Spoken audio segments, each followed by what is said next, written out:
ತೋ ಸಮ್ಮಾ ಸಂಬುದ್ಧಸ್ಸ.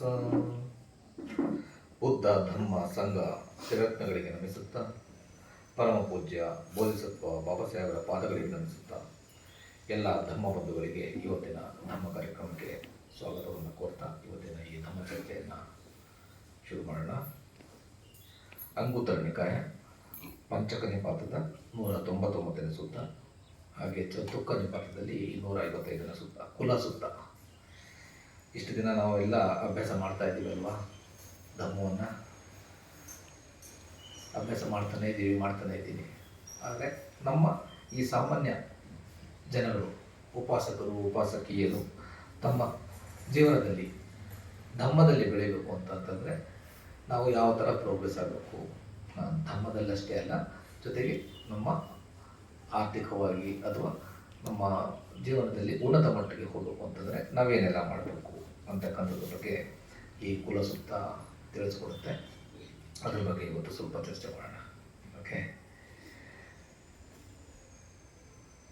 ಯಾಕೆಂದರೆ ನಾವು ಇಷ್ಟೆಲ್ಲ ಅಭ್ಯಾಸ ಮಾಡ್ತಾ ಇದ್ದೀವಿ, ಇಷ್ಟೆಲ್ಲ ನಾವು ಭಾನುವಾರ ಎಷ್ಟೋ ಜನಕ್ಕೆ ಏನೆಲ್ಲ ಕಾರಣಗಳನ್ನ ಕೊಟ್ಕೊಂಡು ತಪ್ಪಿಸ್ಕೋತಾರೆ. ಆದರೆ ನೀವು ಇಷ್ಟೆಲ್ಲ ಪ್ರಯತ್ನ ಪಟ್ಟು ಎಲ್ಲವನ್ನು ಬಿಟ್ಟು ಧರ್ಮವನ್ನು ಕಲಿಬೇಕು, ಧರ್ಮದಲ್ಲಿ ನಾವು ತೊಡಗಿಸ್ಕೋಬೇಕು, ಸತ್ಯದ ಮಾರ್ಗದಲ್ಲಿ ನಾವು ಬೆಳಿಬೇಕು ಅಂತಕ್ಕಂಥದ್ದಕ್ಕೆ ಹೆಚ್ಚು ಶ್ರಮವನ್ನು ವಹಿಸ್ತಾ ಇದ್ದೀವಿ. ಹಾಗಾಗಿ ನಾವು ಯಾವ ಥರ ನಾವು ಧರ್ಮದಲ್ಲಿ ಪ್ರೋಗ್ರೆಸ್ ಆಗಲಿಕ್ಕೆ ಸಾಧ್ಯ ಅಂತಕ್ಕಂಥದ್ದನ್ನು ಪ್ರತಿ ಕ್ಲಾಸಲ್ಲೂ ಅದನ್ನು ಕಲಿತಾ ಇದ್ದೀವಿ. ಇದು ವಿಶೇಷವಾಗಿ ಇದರ ಕುಲಸತ್ವದಲ್ಲಿ ಅದರ ಬಗ್ಗೆ ಸ್ವಲ್ಪ ಡೀಟೇಲ್ ಆಗಿ ಭಗವಾನ್ ಒತ್ತು ಕೊಟ್ಟು ಹೇಳ್ತಾರೆ. ಅದರ ಬಗ್ಗೆ ನಾವು ತಿಳ್ಕೊಳ್ಳೋದಕ್ಕೆ ಪ್ರಯತ್ನ ಮಾಡೋಣ. ಓಕೆ,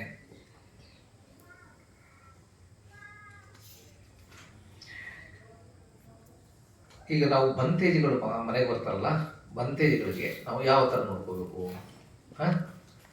ನಾವು ಯಾವ ಥರ ನೋಡಿಕೊಂಡ್ರೆ ನಮಗೆ ಏನೆಲ್ಲ ಅದರಿಂದ ಸೌಭಾಗ್ಯಗಳು ನಮಗೆ ಒದಗಿ ಬರ್ತವೆ ಅಂತಕ್ಕಂಥದ್ರ ಬಗ್ಗೆ ನಾವು ಫಸ್ಟ್ ತಿಳ್ಕೊಳ್ಳೋಣ. ಓಕೆನಾ? ಬಂತೇಜಿಗಳು ಒಂದು ವೇಳೆ ನಮ್ಮ ಮನೆಗೆ ಬರ್ತಾರೆ ಅಂತ ಅಂದ್ಬಿಟ್ಟು ನಿಮ್ಗೆ ಅನ್ಸಿದ್ರೆ ನಿಮ್ಮ ಮನಸ್ಸಲ್ಲಿ ಏನಾಗುತ್ತೆ? ಮೊದಲ ಮನಸ್ಸಿನಲ್ಲಿ ಬರ್ತಕ್ಕಂಥ ಉತ್ಪತ್ತಿ ಆಗ್ತಕ್ಕಂತಹ ಚಿತ್ತಗಳು ಯಾವ ಥರ ಇರ್ತವೆ? ತುಂಬ ಧರ್ಮದಲ್ಲಿರ್ತಕ್ಕಂಥವ್ರಿಗೆ ಬಂತೇಜಿ ಬರ್ತಾರೆ ಅಂತಂದ್ರೆ ತುಂಬ ಸಂತೋಷ ಆಗ್ತದೆ, ಮನಸ್ಸಿಗೆ ತುಂಬ ಪ್ರಫುಲ್ಲಗೊಳ್ಳುತ್ತೆ, ಮನಸ್ಸು ಉಲ್ಲಾಸಭರಿತ ಆಗುತ್ತೆ ಅಲ್ವಾ?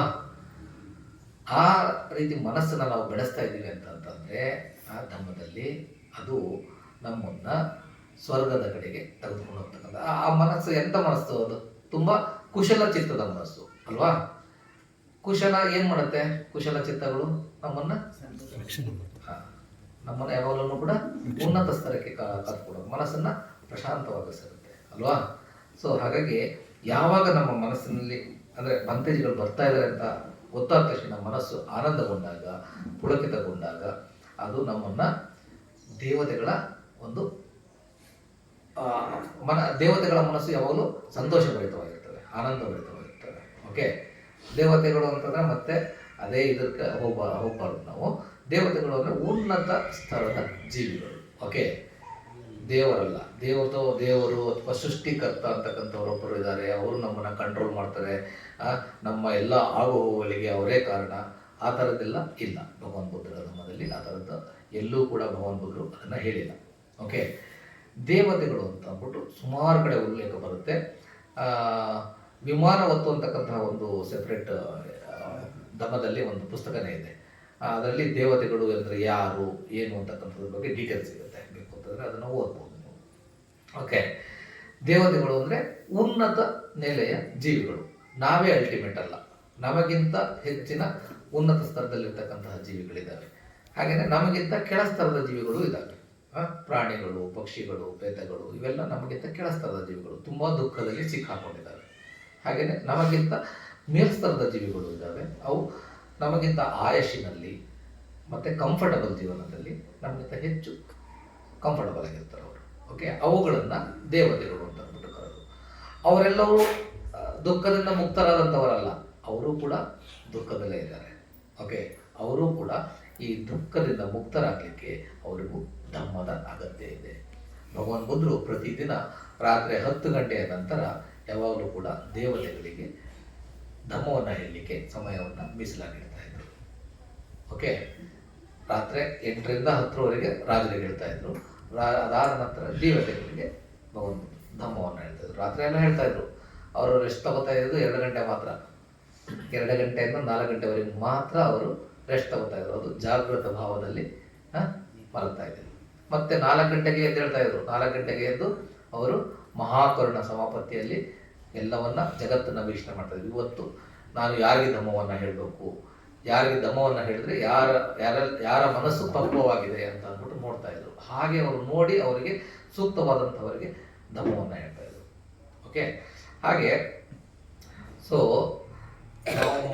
ಯಾವಾಗ ಬಂತೇಜಿಗಳು ನಮ್ಮ ಮನೆಗೆ ಬರ್ತಾರೆ ಅಂತ ಅಂದ್ಬಿಟ್ಟು ನಮಗೆ ಗೊತ್ತಾದಾಗ ನಮ್ಮ ಮನಸ್ಸು ಆನಂದಗೊಳ್ಳುತ್ತೋ, ಮನಸ್ಸು ಪುಳಕಿತಗೊಳ್ಳುತ್ತೋ, ಆಗ ನಾವು ನಮ್ಮ ಮನಸ್ಸನ್ನ ತುಂಬ ಉನ್ನತ ಸ್ತರದ ಮನಸ್ಸಿನ ಕಡೆಗೆ ತೆಗೆದುಕೊಂಡು ಹೋಗ್ತಾ ಇದ್ದೀವಿ ಅಂತಕ್ಕಂಥದ್ದು ಅದರ ಅರ್ಥ.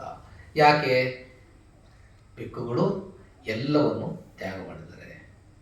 ಏನಕ್ಕೆ ತ್ಯಾಗ ಮಾಡಿದ್ದಾರೆ? ಅವರ ಜೀವನವನ್ನೆಲ್ಲವನ್ನು ತ್ಯಾಗ ಮಾಡಿದಾರಲ್ವ. ಅವರು ಬಟ್ಟೆ ಹಾಕೊಂಡು ಅವರು ಕೇವಲ ಮಿನಿಮಮ್ ನೀಡ್ಸ್ ಅಲ್ಲಿ ಇರ್ತಾರೆ. ಅವರು ಮಿನಿಮಲ್ ನೀಡ್ಸ್. ಓಕೆ, ಅವ್ರಿಗೆ ಚೀವಾರ ಆಹಾರವನ್ನು ದಾನದ ರೂಪದಲ್ಲಿ ತೆಗೆದುಕೊಳ್ತಾರೆ. ಮತ್ತೆ ಪಿಂಡಪಾತ ಇರ್ತದೆ, ಸೂಜಿದಾರ ಇರ್ತದೆ ಅವ್ರ ಹತ್ರ. ಬೇರೆ ಏನು ಇರೋದಿಲ್ಲ ಅವರು. ಮಿನಿಮಲ್ ರಿಕ್ವೈರ್ಮೆಂಟ್ಸ್ ಅಲ್ಲಿ ಅವರು ಜೀವನವನ್ನು ಮಾಡ್ತಾರೆ. ಯಾಕೆ? ಸತ್ಯದ ಮಾರ್ಗದಲ್ಲಿ ನಡೆಯಲಿಕ್ಕೆ. ಸತ್ಯದ ಮಾರ್ಗದಲ್ಲಿ ನಡೆದು ಅವರು ನಿಬ್ಬಾಣವನ್ನು ಪ್ರಾಪ್ತಿ ಮಾಡಿಕೊಳ್ಳಲಿಕ್ಕೆ, ಹಾಗೆ ಜಗತ್ತಿಗೂ ಕೂಡ ಜನಗಳಿಗೆ, ಎಲ್ಲ ಜೀವಿಗಳಿಗೆ ನಿಬ್ಬಾಣದ ಮಾರ್ಗವನ್ನು ತೋರಿಸ್ಲಿಕ್ಕಾಗಿ ಅವರು ಆ ರೀತಿ ಜೀವನವನ್ನು ನಡೆಸ್ತಾ ಇರ್ತಾರೆ. ಸೊ ಅಂಥವರಿಗೆ ನಾವು ಅವತ್ತು ಮನೆಗೆ ಬರ್ತಾ ಇದ್ದಾರೆ ಅಂತ ಅಂದಾಗ ನಮ್ಮ ಮನಸ್ಸು ಪ್ರಫುಲ್ಲಗೊಂಡಾಗ ನಮ್ಮ ಮನಸ್ಸನ್ನು ದೇವತಾ ಸ್ಥಿತಿಗೆ ನಾವು ತೆಗೆದುಕೊಂಡು ಹೋಗ್ತೇವೆ. ಆ ದೇವತೆಗಳ ಮನಸ್ಸಿದೆಯಲ್ಲ, ಅದು ಯಾವಾಗಲೂ ಕೂಡ ಪ್ರಫುಲ್ಲವಾಗಿರ್ತದೆ, ಸಂತೋಷಭರಿತವಾಗಿರ್ತದೆ. ಅವರಿಗೆ ಆಯುಷು ದೀರ್ಘವಾಗಿರ್ತದೆ, ಮನಸ್ಸು ಯಾವಾಗಲೂ ಕೂಡ ಸಂತೋಷವಾಗಿರ್ತದೆ. ಎಲ್ಲ ಸಂತೋಷವಾದ ಮನಸ್ಸುಗಳು ದುಃಖದಿಂದ ಮುಕ್ತವಾದ ಮನಸ್ಸುಗಳಲ್ಲ. ಓಕೆ, ಕಂಫರ್ಟಬಲ್ ಇದ್ದ ಮಾತ್ರಕ್ಕೆ ನಾವು ದುಃಖದಿಂದ ಮುಕ್ತರಲ್ಲ. ಓಕೆ, ಅವು ಕೂಡ ದುಃಖದಲ್ಲೇ ಇರ್ತವೆ. ಆದರೆ ಮನಸ್ಸನ್ನು ತುಂಬ ಪ್ರಶಾಂತವಾಗಿ ನಮಗಿಂತ ಹೆಚ್ಚಿನ ಮಟ್ಟದಲ್ಲಿ ಇಟ್ಕೊಂಡಿರ್ತಾರೆ. ಓಕೆ, ಸೊ ನಾವು ಈ ಥರ ಬಂತೇಜಿಗಳು ಬರ್ತಾರೆ ಅಂತ ಗೊತ್ತಾದಾಗಲೇ ನಮ್ಮಲ್ಲಿ ಆನಂದ ಉತ್ಪತ್ತಿ ಆಗ್ತಾ ಇದೆ. ಅಂದರೆ ನಾವು ಮನಸ್ಸನ್ನು ದೇವತಾ ಮನಸ್ಸಿನಲ್ಲಿ ಆ ಸ್ಥಿತಿನಲ್ಲಿ ಇಟ್ಕೊಂಡಿದ್ದೀವಿ ಅಂತ ಅದರ ಅರ್ಥ. ಓಕೆ, ಅದು ಒಂದು. ಎರಡನೆಯದು, ಮನೆಗೆ ಬಂತೇಜಿಗಳು ಬಂದರು. ಬಂತೇಜಿಗಳು ಬಂದಾಗ ನಾವೇನು ಮಾಡ್ತೀವಿ? ಯಾವ ಥರ ರಿಸೀವ್ ಮಾಡ್ಕೋತೀವಿ? ಮೊನ್ನೆ ಭಿಕ್ಕುಗಳು ಬಂದಾಗ ನಾವು ಯಾವ ಥರ ರಿಸೀವ್ ಮಾಡ್ಕೊಂಡ್ವಿ? ಅವರಿಗೆ ಬಂದಾಗ ತುಂಬ ಗೌರವಪೂರ್ವಕವಾಗಿ ಅವರಿಗೆ ಕಾಲಿಗೆ ನೀರನ್ನು ಕೊಟ್ಟು, ಪಾದಗಳಿಗೆ ಮನೆಗೆ ಕರ್ಕೊಂಡ್ಬಂದು ಒಂದು ಎತ್ತರದ ಆಸನದಲ್ಲಿ ಅವ್ರನ್ನ ಕೂರಿಸಿ, ಅವರಿಗೆ ಬಂದ ತಕ್ಷಣ ಅವ್ರಿಗೆ ಅವರ ನೀರು ಕೊಟ್ಟು, ಮತ್ತು ಏನಾದರೂ ಫಸ್ಟ್ ಕೇಳಬೇಕಾಗಿರ್ತಕ್ಕಂಥದ್ದು ನೀರು ಕೊಟ್ಟು, ನೀವೇನಾದರೂ ವಾಶ್ರೂಮ್ಗೆ ಏನಾದರೂ ಹೋಗ್ತೀರಾ, ಅವರ ಅಗತ್ಯಗಳನ್ನ ಫಸ್ಟ್ ಕೇಳಿ, ಅದಾದಮೇಲೆ ನೆಕ್ಸ್ಟ್ ಓಕೆ ಸತ್ಕಾರವನ್ನು ಮಾಡ್ತೇವೆ. ಅವ್ರನ್ನ ರಿಸೀವ್ ಮಾಡ್ಬೇಕಾದ್ರೆ ತುಂಬ ಗೌರವದಿಂದ, ಶ್ರದ್ಧೆಯಿಂದ. ಯಾಕೆ ಶ್ರದ್ಧೆ ಬರುತ್ತೆ? ಆಗಲೇ ಹೇಳಿದ್ನಲ್ಲ, ಅವರು ನಿಬ್ಬಾಣದ ಧಮ್ಮ ಸತ್ಯದ ಮಾರ್ಗಕ್ಕಾಗಿ ಎಲ್ಲವನ್ನ ತ್ಯಾಗ ಮಾಡಿರ್ತಾರೆ. ಹಾಗಾಗಿ ಅವರ ಮೇಲೆ ನಮಗೆ ಗೌರವ ಮತ್ತು ಆದರ ಬರ್ತದೆ ಅಲ್ವಾ? ಯಾವಾಗ ನಾವು ಈ ಒಳ್ಳೆಯತನಕ್ಕೆ, ಅದು ಅವರ ಒಳ್ಳೆಯತನಕ್ಕೆ ನಾವು ನಮಸ್ಕಾರ ಮಾಡ್ತೀವೋ, ಹಾಗಾಗಿ ನಾವೇನೇ ಒಳ್ಳೆಯತನದಿಂದ ನಾವು ಮಾಡ್ತಂತ ಕಮ್ಮ ವಿಪಾಕ ಇದೆಯಲ್ಲ, ನಾವು ಒಳ್ಳೆಯ ಕೆಲಸಗಳನ್ನು ಮಾಡಿದ್ರೆ ಅದಕ್ಕೆ ರಿಸಲ್ಟ್ ಏನಿರುತ್ತೆ? ಒಳ್ಳೆಯದೇ ಇರುತ್ತೆ. ಕೆಟ್ಟ ಕೆಲಸಗಳನ್ನು ಮಾಡಿದ್ರೆ ಅದಕ್ಕೆ ರಿಸಲ್ಟ್ ಕೆಟ್ಟದ್ದೇ ಇರುತ್ತೆ. ಸೊ ನಾವು ಯಾವಾಗ ಈ ರೀತಿ ಆದರ ಸತ್ಕಾರಗಳನ್ನು ಒಳ್ಳೆಯ ಮಾರ್ಗದಲ್ಲಿರ್ತಕ್ಕಂತಹ ವ್ಯಕ್ತಿಗಳಿಗೆ ನಾವು ಕೊಡ್ತೀವೋ, ನಿರಹಂಕಾರಿಗಳಾಗಿ ಅವರಿಗೆ ನಾವು ಒಳ್ಳೆಯ ಆಧಾರಗಳನ್ನು ನಾವು ಕೊಡ್ತೀವೋ, ಆಗ ನಮ್ಮ ಮನಸ್ಸನ್ನು ಯಾವ ಥರ ಇದರಲ್ಲಿ ತೆಗೆದುಕೊಂಡು ಹೋಗ್ತಾ ಇರ್ತೀವಿ? ನಾವು ಉತ್ಕೃಷ್ಟವಾದ ಇದನ್ನು ನಾವು ಗೌರವವನ್ನು ಕೊಟ್ಟರೆ ನಾವು ಕೂಡ ನಮ್ಮ ಮನಸ್ಸನ್ನು ಉತ್ಕೃಷ್ಟತೆಗೆ ತೆಗೆದುಕೊಂಡು ಹೋಗ್ತಾ ಇರ್ತೀವಿ. ಆಗ ಏನಾಗ್ತದೆ? ನಾವು ಗೌರವವನ್ನು ಕೊಟ್ಟರೆ ನಮಗೆ ಗೌರವವನ್ನು ಸಮಾಜ ಕೂಡ, ಸಮಾಜ ಅಂತ ಅಲ್ಲ, ಎಲ್ಲರೂ ಕೂಡ ನಮ್ಮನ್ನು ಗೌರವಿಸ್ತಾರೆ. ನಾವು ಯಾವ ಥರ ಗೌರವಿಸ್ತೀವೋ ಬೇರೆಯವರಿಗೆ, ಅದೇ ರೀತಿ ನಮ್ಮನ್ನು ಗೌರವಿಸ್ತಾರೆ. ಭಿಕ್ಕುಗಳನ್ನ, ಶ್ರಮಣರನ್ನ ನಾವು ಯಾವಾಗ ಗೌರವಿಸ್ತೀರೋ, ಸತ್ಯದ ಮಾರ್ಗದಲ್ಲಿರೋರನ್ನ ಹೆಚ್ಚು ಗೌರವಿಸ್ತೀರೋ, ಆಗ ನಿಮಗೆ ಗೊತ್ತಿಲ್ಲದ ಹಾಗೆ ನಿಮ್ಮನ್ನ ಈ ಸಮಾಜ ಮತ್ತು ಅಕ್ಕಪಕ್ಕದಲ್ಲಿದ್ದ ನಿಮ್ಮ ಸ್ನೇಹಿತರು, ಕುಟುಂಬದವರು, ಸಮಾಜದವರು ಎಲ್ಲರೂ ಕೂಡ ನಿಮ್ಮನ್ನ ಹೆಚ್ಚು ಗೌರವಿಸ್ತಾರೆ. ಅದು ಉತ್ಕೃಷ್ಟವಾದ ಮೌಲ್ಯ. ಓಕೆ. ಸೊ ಹಾಗಾಗಿ ಯಾವಾಗ ಇದನ್ನು ಪ್ರಾಕ್ಟೀಸ್ ಮಾಡ್ತೀವೋ ನಿಮಗೆ ಅದರಿಂದ ಬೇಕಾದಷ್ಟು ಅಡ್ವಾಂಟೇಜಸ್ ಇದೆ. ಓಕೆ. ನಾವು ಆದರ ಸತ್ಕಾರಗಳನ್ನು ಹೆಚ್ಚು ಮಾಡಿದಷ್ಟು ಶ್ರಮಣರಿಗೆ ಮತ್ತು ಈ ಬಿಕ್ಕುಗಳಿಗೆ ಮಾಡಿದಷ್ಟು ನಮಗೆ ಒಳ್ಳೆಯ ಗುರುಗಳು ಸಿಗ್ತಾರೆ, ಒಳ್ಳೆಯ ಸ್ನೇಹಿತರು ಸಿಗ್ತಾರೆ, ಒಳ್ಳೆಯ ಬಂಧುಗಳು ಸಿಗ್ತಾರೆ. ಮತ್ತು ನಮ್ಮನ್ನು ತುಂಬ ಸತ್ಕಾರದಿಂದ ಸಮಾಜ ಗೌರವಯುತವಾಗಿ ನೋಡುತ್ತೆ. ನಮಗೆ ಗೊತ್ತಾಗ್ದೇ ನಾವು ಬೆಳೀತಾ ಹೋಗ್ತೀವಿ. ಸೊ ಬಿಕ್ಕುಗಳು ಬಂದಾಗ ನಾವು ರಿಸೀವ್ ಮಾಡೋದ್ರಿಂದ ಹಿಡಿದು ಅವ್ರನ್ನ ಕೂರಿಸ್ಕೊಳ್ಳೋವರೆಗೂ ಕೂಡ ತುಂಬ ಶ್ರದ್ಧೆಯಿಂದ ನಾವು ನೋಡ್ಕೋಬೇಕು. ಓಕೆ. ನಾವು ಬಿಕ್ಕುಗಳನ್ನು ಕೇವಲ ಭಗವಾನ್ ಬುದ್ಧರು ಯಾವ ಥರ ಬಿಕ್ಕುಗಳಿಗೆ ಏನನ್ನು ಹೇಳಿದರೆ ಅದನ್ನಷ್ಟೇ ನಮ್ಮ ಮನಸ್ಸಿನಲ್ಲಿ ಇಟ್ಕೋಬೇಕು. ಓಕೆ. ನಿಮ್ಮ ಭಿನ್ನಾಭಿಪ್ರಾಯಗಳು ಏನಾದರೂ ಇರಲಿ. ಓಕೆ. ಅದನ್ನೆಲ್ಲವನ್ನು ಬದಿಗಿಟ್ಟು ನಾವು ಆ ಒಂದು ಡೆಸಿಗ್ನೇಷನ್ಗೆ ನಾವು ಬೆಲೆಯನ್ನು ಗೌರವವನ್ನು ಕೊಡಬೇಕು. ಓಕೆ. ಆ ಗೌರವಕ್ಕೆ ಅವರು ಪಾತ್ರರೋ ಅರ್ಹರೋ ಅಲ್ಲವೋ ಅಂತಕ್ಕಂಥದ್ದನ್ನು ಜಡ್ಜ್ ಮಾಡ್ತಕ್ಕಂಥದ್ದು ನಿಮ್ಮ ರೆಸ್ಪಾನ್ಸಿಬಿಲಿಟಿ ಅಲ್ಲ. ಅದನ್ನು ನೀವು ಮಾಡಬಾರ್ದು. ಓಕೆ. ನಿಮ್ಮಿಂದ ಏನು ಮಾಡಬೇಕು, ನೀವು ಯಾವ ಥರ ಗೌರವ ಕೊಡಬೇಕು ಅದನ್ನು ಕೊಡಬೇಕು. ಓಕೆ. ಅದಕ್ಕೆ ಅವರು ಅರ್ಹರು ಇಲ್ಲ ಅಂತಕ್ಕಂಥದ್ದನ್ನು ನೀವು ಅಸೆಸ್ ಮಾಡ್ತಕ್ಕಂತಹ ಒಂದು ಮನಸ್ಸನ್ನು ನಾವು ಇನ್ನೂ ಆ ಲೆವೆಲ್ಗೆ ಹೋಗಿಲ್ಲ. ಸೊ ನಾವು ಈ ಥರ ಮಾರ್ಗದಲ್ಲಿ ನಡೆದ್ರೆ ಅದಕ್ಕೆ ಎಷ್ಟು ಈಗಾಗಲೇ ಹೇಳಿದ್ನಲ್ಲ, ನಮಗೆ ಸಮಾಜ ಗೌರವ ಕೊಡ್ತದೆ, ಒಳ್ಳೆಯ ಗುರುಗಳು ಸಿಗ್ತಾರೆ, ನಮಗೆ ಒಳ್ಳೆಯ ಸ್ನೇಹಿತರು ಸಿಗ್ತಾರೆ, ಒಳ್ಳೆಯ ಬಂಧುಗಳು ಸಿಗ್ತಾರೆ. ನಮ್ಮ ಧಮ್ಮದ ಮಾರ್ಗ ಇನ್ನೂ ಸುಗಮ ಆಗುತ್ತೆ.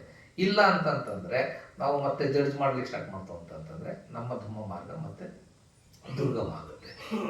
ಓಕೆ. ಸೊ ಬಿಕ್ಕುಗಳನ್ನು ನಾವು ಆದರದಿಂದ ಸತ್ಕಾರದಿಂದ ನಮಸ್ಕರಿಸಿ ಒಳಗಡೆ ಕರ್ಕೋಬೇಕು. ಅದು ಎರಡನೇದು. ಮೂರನೇದು, ಅವ್ರಿಗೆ ಉದಾರವಾದ ಮನಸ್ಸಿನಿಂದ ಫಸ್ಟ್ ಬಂದಾಗ ನೀರು ಕೊಡ್ತೀರಾ ಅಥವಾ ಮುಕ್ತವಾಗಿ ಅವ್ರಿಗೆ ಏನು ಜ್ಯೂಸ್ ಫಸ್ಟ್ ಬಂದಾಗ ಜ್ಯೂಸ್ ಕೊಡ್ತೀರಾ. ಮನೆಯಲ್ಲಿ ಅದನ್ನೆಲ್ಲ ಬಿಕ್ಕುಗಳು ಬಂದ್ಬಿಟ್ಟಿದ್ದಾರೆ, ಇದು ಬೇಡ ಇದನ್ನು ಕೊಡ್ತೀನಿ ಅಂತಕ್ಕಂತಹ ಮನಸ್ಥಿತಿನಲ್ಲಿ ನಾವು ಮಾಡಬಾರ್ದು. ಉತ್ಕೃಷ್ಟವಾದದ್ದು ಏನಿರುತ್ತೆ ಅದನ್ನು ಬಂದಾಗ ಅದನ್ನು ಕೊಟ್ಟು ನಾವು ಸತ್ಕಾರ ಮಾಡಬೇಕು. ಓಕೆ. ಯಾವಾಗ ನಾವು ಈ ಥರದ ಸತ್ಕಾರವನ್ನು ನಾವು ಮಾಡ್ತೀವೋ ಆಗ ನಮ್ಮ ಮನಸ್ಸು ಯಾವ ಥರ ಇರ್ತದೆ, ತುಂಬ ಉದಾರವಾಗಿರ್ತದಲ್ವಾ. ಉದಾರದ ಆಪೋಸಿಟ್ ಏನು, ಜಿಪುಣತನ. ನಾವು ಜಿಪುಣತನದಿಂದ ಮುಕ್ತರಾಗ್ತಾ ಇರ್ತೀವಿ. ಆ ಜಿಪುಣತನ ಅಂತಕ್ಕಂಥದ್ದು ನಮ್ಮಲ್ಲಿ ಕಡಿಮೆ ಆಗ್ತಾ ಇರ್ತದೆ ಅಲ್ವಾ. ಮನಸ್ಸು ಮುಕ್ತವಾಗ್ತಾ ಇರ್ತದೆ. ಯಾವಾಗ ಈ ಉದಾರತೆ ಜಾಸ್ತಿ ಬೆಳೆಯುತ್ತೋ ಆಗ ನಮ್ಮಲ್ಲಿ ಏನಾಗ್ತದೆ, ನಮಗೆ ಗೊತ್ತಿಲ್ಲದಂಗೆ ನಾವು ತುಂಬ ಇನ್ಫ್ಲೂಯೆನ್ಷಿಯಲ್ ಆಗ್ತಾ ಹೋಗ್ತೀವಿ ಸಮಾಜದಲ್ಲಿ. ನಾವು 4 ಜನ ಕರೆದ್ರೆ 10 ಜನ ಬರ್ತಾರೆ. ನಾವು 4 ಜನಕ್ಕೆ ಏನಾದರೂ ಒಂದು ಮಾತನ್ನು ಹೇಳಿದ್ರೆ 100 ಜನ ಮಾತನ್ನು ಕೇಳಿದ್ರೆ, ಓ ಇಲ್ಲಪ್ಪ ಈ ವ್ಯಕ್ತಿ ಒಳ್ಳೆಯ ವ್ಯಕ್ತಿ, ಧಮ್ಮದಲ್ಲಿರ್ತಕ್ಕಂತಹ ವ್ಯಕ್ತಿ. ಇದು ಪ್ರಾಕ್ಟಿಕಲ್ ಆಗಿ ನಿಮ್ಮ ಅನುಭವಕ್ಕೆ ಬರ್ತದೆ, ಪ್ರಯತ್ನ ಮಾಡಿ. ಓಕೆ. ಯಾವಾಗ ನಮ್ಮಲ್ಲಿ ಉದಾರತೆ ಜಾಸ್ತಿ ಆಗ್ತದೋ ನಾವು ಇನ್ಫ್ಲೂಯೆನ್ಷಿಯಲ್ ಆಗ್ತಾ ಹೋಗ್ತೀವಿ. ಓಕೆ. ಮತ್ತು ಹಾಗೇನೆ ದಾನ ಕೊಡೋದಕ್ಕೆ ನಾವು ಯಾವಾಗ ಬೇರೆಯವ್ರಿಗೆ ಪ್ರೇರೇಪಿಸ್ತೀವೋ ಆಗಲೂ ಕೂಡ ನಾವು ಇನ್ಫ್ಲೂಯೆನ್ಷಿಯಲ್ ಆಗ್ತಾ ಹೋಗ್ತೀವಿ. ಯಾವುದೇ ರಂಗದಲ್ಲಿರ್ಬೋದು. ಇವಾಗ ಸುಮಾರು ಜನ ನಾವು ಸಮಾಜದಲ್ಲಿ ನೋಡ್ತೀವಲ್ಲ, ಏನೂ ಇರೋದಿಲ್ಲ ಆದರೂ ಕೂಡ ಅವನ್ನೇನ ಯಾರಾದರೂ ಒಂದು ಮಾತು ಹೇಳಿದ್ರೆ ಅವ್ನ ಮಾತು ಕೇಳಲಿಕ್ಕೆ ಇಡೀ ಸಮುದಾಯ ಅವರಿಂದ ಇರ್ತದೆ. ಯಾಕೆಂದರೆ ಅವರು ಹಿಂದೆ ಈ ರೀತಿ ಕಮ್ಮಗಳನ್ನು ಮಾಡಿರ್ತಾರೆ. ಓಕೆ. ಉದಾರತೆಯನ್ನು ಬೆಳೆಸ್ಕೊಂಡಿರ್ತಾರೆ. ಹಾಗಾಗಿ ಅದು ಮೂರನೇದು. ನಾಲ್ಕನೇದು ಅವ್ರಿಗೆ ಆಹಾರ ದಾನವನ್ನೆಲ್ಲ ಕೊಟ್ಟ ನಂತರ ನೀವೇನು ಮಾಡ್ತೀರಿ, ಆಹಾರ ದಾನವನ್ನು ಕೊಟ್ಟ ನಂತರ ನಿಮ್ಮ ಶಕ್ತಿಗನುಸಾರವಾಗಿ ನೀವೇನಾದ್ರೂ ದಾನವನ್ನು ಕೊಡಲಿಕ್ಕೆ ಬಯಸ್ತು ಅಂತಂದರೆ ಅದು ಅದೇ ಕೊಡಬೇಕು ಅಂತ ಏನಿಲ್ಲ. ನೀವು ಏನನ್ನ ಕೊಡ್ತೀರೋ ಅದನ್ನು ಮುಕ್ತವಾದ ಮನಸ್ಸಿನಿಂದ ಕೊಡಬೇಕು. ಏನಿರುತ್ತೆ ಅದನ್ನು ಮುಕ್ತವಾಗಿ ಕೊಡ್ತೀರ. ಆಗ ನಿಮಗೆ ಅದು ಏನು ಕೊಡ್ತೀರಲ್ಲ ಅದು ನಿಮಗೆ ಡಬಲಾಗೆ ಬರುತ್ತೆ. ಮಹಾಧನ ಸಂಪತ್ತು ಅಂತ ಅಂದ್ಬಿಟ್ಟು ಹೇಳ್ತಾರೆ ಭಗವಾನ್ ಬುದ್ಧರು. ನಾವು ಯಾವಾಗ ದಾನವನ್ನು ಮುಕ್ತವಾಗಿ ಕೊಡ್ತೀವಿ ಅದು ಮಹಾಧನ ಸಂಪತ್ತನ್ನು ನಮಗೆ ಗಳಿಸ್ತಾ ಇರ್ತದೆ. ಅದು ಡಬಲ್ ಆಗೇ ಬರ್ತದೆ ಯಾವಾಗಲೂ ಕೂಡ. ಓಕೆ. ಸೊ ಸಂಪತ್ತು ಯಾರ ಕೈ ಬರ್ತದೆ, ಯಾರು ಚೆನ್ನಾಗಿ ಹ್ಯಾಂಡಲ್ ಮಾಡ್ತಾರೆ ಅವ್ರಿಗೇನೆ ಬರೋದು ಅಲ್ವಾ. ಸಂಪತ್ತನ್ನು ಯಾವ ಥರ ಹ್ಯಾಂಡಲ್ ಮಾಡಬೇಕು ಅನ್ನೋದನ್ನು ಇನ್ನೊಂದು ಕುಲಸೂತ್ರದಲ್ಲಿ ನೆಕ್ಸ್ಟ್ ಇದರಲ್ಲಿ ನಾನು ಹೇಳ್ತೀನಿ. ಅದನ್ನು ಕೂಡ ಭಗವಾನ್ ಬುದ್ಧರು ಹೇಳಿದ್ದಾರೆ. ನಾವು ದಾನವನ್ನು ಕೊಟ್ಟಷ್ಟು ನಮಗೆ ಹೆಚ್ಚು ಸಂಪತ್ತು ಕೂಡ ಸಿಗ್ತಾ ಹೋಗುತ್ತೆ. ಓಕೆ. ನಾವು ಶ್ರೀಮಂತರಾಗಬೇಕು ಅಂದರೆ ಏನು ಮಾಡಬೇಕು, ದಾನವನ್ನು ಮಾಡಬೇಕು. ದಾನ ಮಾಡಿದಷ್ಟು ಅದು ನಮ್ಮನ್ನು ಶ್ರೀಮಂತರನ್ನಾಗಿ ಮಾಡುತ್ತೆ. ಮಹಾಧನ ಸಂಪತ್ತನ್ನು ನಾವು ಗಳಿಸ್ತೇವೆ. ಓಕೆ, 5ನೇದು ದಾನವನ್ನು ಕೊಟ್ಟ ನಂತರ ಬೆಕ್ಕುಗಳು ದಾನವನ್ನು ಸ್ವೀಕಾರ ಮಾಡಿದ ನಂತರ ಅವ್ರು ಯಾವಾಗಲೂ ಹಂಗೇನೆ ಹೋಗೋದಿಲ್ಲ, ಆಯ್ತಾ? ಅವರು ಧಮ್ಮವನ್ನು ಹೇಳ್ತಾರೆ ಅಲ್ವಾ? ಪ್ರತಿಯಾಗಿ ದಾನ ಸ್ವೀಕಾರದ ಪ್ರತಿಯಾಗಿ ಅವರು ಧಮ್ಮವನ್ನು ಹೇಳ್ತಾರೆ. ಧಮ್ಮ ಅಂತಂದರೆ ಸತ್ಯ. ಯಾವಾಗ ಸತ್ಯವನ್ನು ನಾವು ಅರಿತುಕೊಳ್ಳಿಕ್ಕೆ ಸ್ಟಾರ್ಟ್ ಮಾಡ್ತೀವೋ ಆಗ ನಮ್ಮಲ್ಲಿ ಏನಾಗ್ತಾ ಹೋಗ್ತದೆ? ಪ್ರಜ್ಞೆ ಉದಯ ಆಗ್ತಾ ಹೋಗುತ್ತೆ. ಪ್ರಜ್ಞೆ ಅಂತಂದರೆ ಸತ್ಯಕ್ಕನುಸಾರಿ ಹೋಗಿ ನೋಡ್ತಕ್ಕಂತಹ ಮನಸ್ಸು ನಮ್ಮಲ್ಲಿ ಹೆಚ್ಚಾಗ್ತಾ ಹೋಗ್ತದೆ. ನಾವು ಇವಾಗ ಮಾಡ್ತಾ ಇದ್ದೀವಿ ಅಲ್ಲ ಧಮ್ಮ ಚರ್ಚೆಯನ್ನು. ಏನಕ್ಕೆ ಮಾಡ್ತಾ ಇದ್ದೀವಿ?